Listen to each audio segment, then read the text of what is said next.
the domestic pigeon is one of the most familiar birds on the planet. It may also be the most misunderstood. Feral domestic pigeons infest cities around the globe, flocking, fluttering, and defecating in every inconvenient place. But for thousands of years, pigeons have been kept for their meat, cherished as pets, bred for their plumage and speed, and deployed in war. The domestic pigeon is a descendant of the rock dove Columba livia, which originated in the Middle East and North Africa. The rock dove's name reflects its preference for nesting on cliffs, just like its domestic descendant, which perches on the roofs and windowsills of buildings. Pigeons seem to have been domesticated about 10,000 years ago, not long after goats, cows, and sheep, and millennia before the chicken or the horse. It's not hard to see why early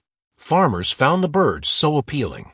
Pigeons are docile, plump, and delicious, and their droppings make excellent fertilizer. Pigeons conquered Italy long before the Romans did. Roman agricultural writers raved about the virtues of this prolific and delectable bird, and provided advice on the best way to build calaria, that is dovecotes or pigeon houses. These tower-shaped structures, either freestanding or erected on roofs, could be large enough to house 5,000 pigeons. Most had small entrances that allowed birds to come and go freely, and were provided with rows of nesting niches, sometimes made from reused pots.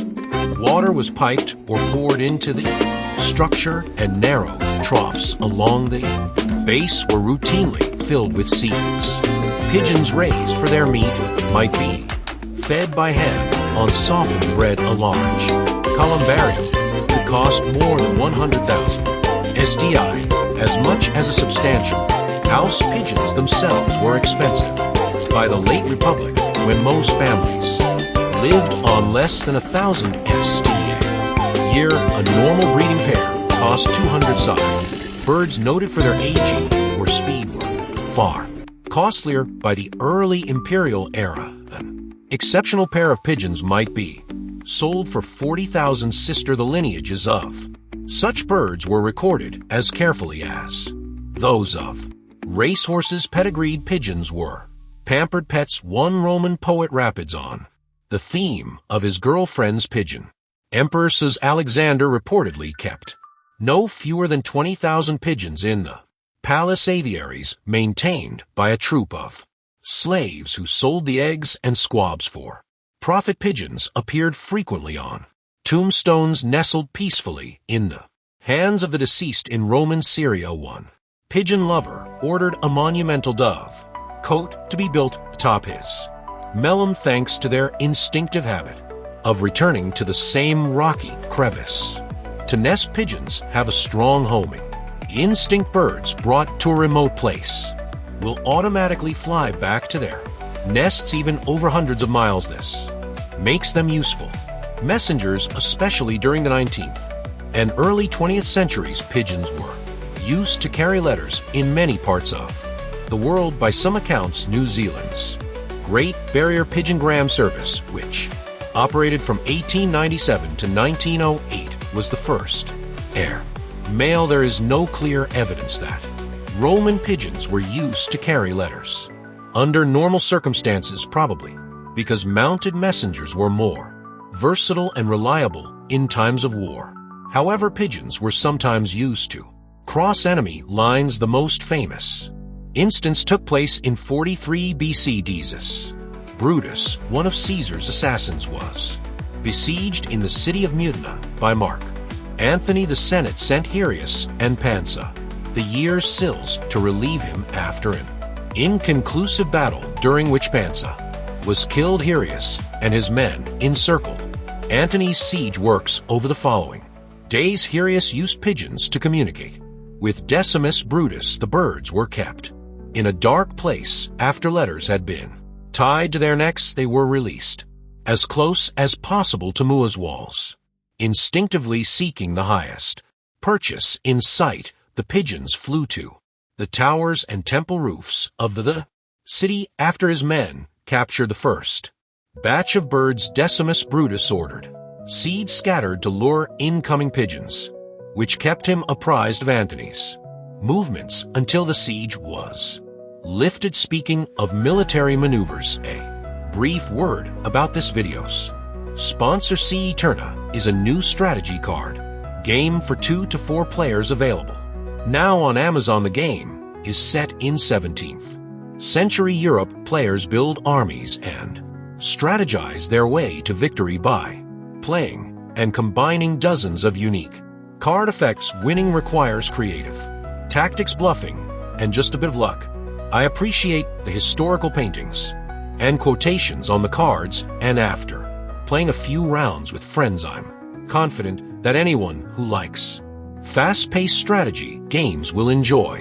Kurna is a perfect stock stuffer for history buffs and will provide hours of Hoey fun for the whole family. Click the link in the description and save 10% by using the code 10ROOMOFF at checkout. Back to our topic. Off the battlefield, pigeons are noteworthy for their elaborate courtship ritual, which involves touching beaks in what looks like a kiss they made for life and seem affectionate to their partners. Plenty of the elder primly observes that adultery is unknown among pigeons thanks to their apparently amorous nature. Pigeons were emblems of Venus. If you'll permit a brief aside, we're accustomed to associating Venus and love in general with doves, not pigeons. This is an error of terminology.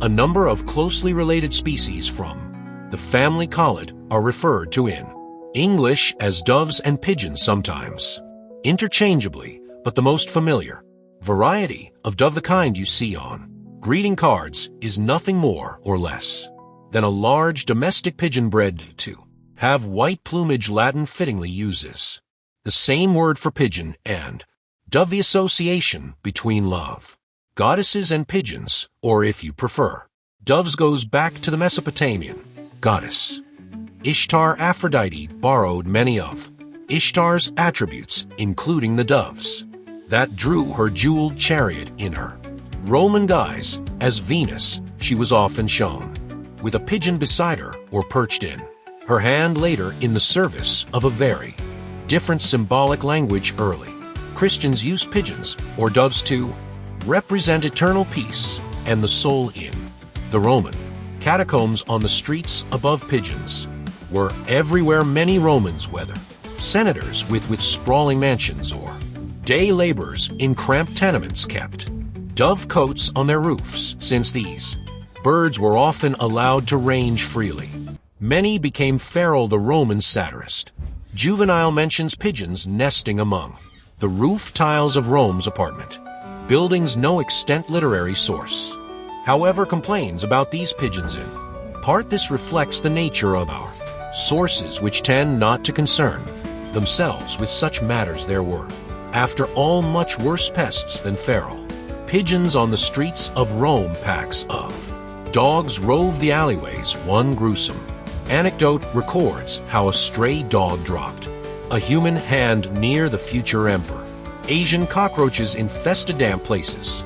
Pigs rooted in piles of trash, and rodents scampered in cracks and corners, pursued by steadily agglomerating clouds of cats. The lack of complaints about pigeons may also suggest that few regarded them as pests to the poor feral. Pigeons must have been a useful source of eggs and meat, and for all Romans, pigeons were an integral part of daily life. My pigeon was a term of endearment between husband and wife. A gladiator known as the pigeon was cheered in the arena. The vast Massalia along the public highways with their rows of niches for cinerary urns came to be known as Calaria. Pigeon houses, welcome or not, the bird was always there, strutting through the forum, perching on statues, nesting in the artificial cliffs of the Colosseum. The ubiquitous, irritating, indispensable pigeon. My new book, in S.A. Emperor Sunken Cities in Earthquake Machines, is now available as a paperback, ebook, and audiobook. You can buy your copy from Amazon, Barnes & Noble, or your local bookstore. For more Toe and Stone content, check out my channel's Toe and Stone. landscapes and scenic routes to the past, which are linked in the description. Please consider joining other viewers in supporting Toe and Stone on Patreon. Thanks for watching.